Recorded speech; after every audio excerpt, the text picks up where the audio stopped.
तो दोस्तों सुबह सुबह जैसे ही मैंने आँख खोला पवन चाचा के साथ दिखे भोला। ये सोना सेवा में बानी भोले बाबा के। भोला तो अच्छे लगे लेकिन पवन चाचा का मुंह देखकर हमारे चाचा ने ये बोला, चाचा ये सवेरे सवेरे क्या मेरे को यही देखने का है क्या? फिर थोड़ा इंतजार करने के बाद खेसारी लाल के साथ दिखे भोला।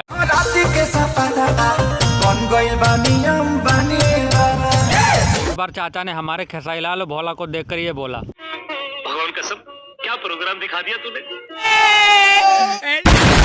मतलब यार खेसारी लाल भोला जी से वरदान मांग रहे हैं कि मुझे अंबानी जैसा बना दो। मतलब वो आगे बढ़ने की सोच रहे हैं। और वहीं हमारे पवन चाचा सावन के बाद का जुगाड़ सेट कर रहे हैं।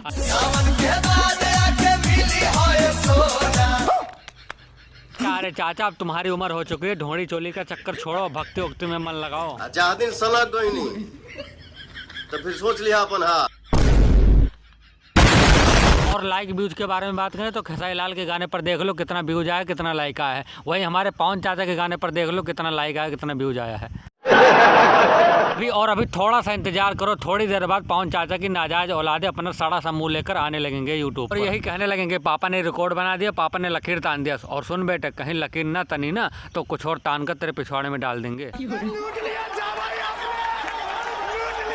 अरे करे भी तो क्या है, लोग महीने में तो एक गाना आता है हमारे पवन चाचा का, उसी में राशन पानी का जुगाड़ करना होता है, तो क्या करें बेचारे। अरे बाप रे ये तो धोती खोल रहा है। और पवन चाचा की नाजायज औलाद है, ये बताओ तुम्हारे पापा में इतना दम था तो आज क्यों गाना छोड़ा, कल छोड़ देते, औकात पता चल जाता तुम्हारे बाप की। बात तो सही है। मतलब महीने में एक गाना लाएंगे वो भी दूसरे के सहारे पर चलाने के लिए। तो भाई लोग खेसारी भैया के गाने को इतना लाइक शेयर कर दो कि विरोधियों का ये हाल हो जाए।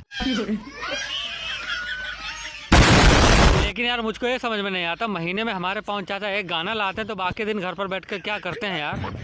अपने इलाका में गली के कुत्ता भी अपना के शेर समझेला, चिल्ला के औकात बतावेला तोरा जैसन भड़ुआ।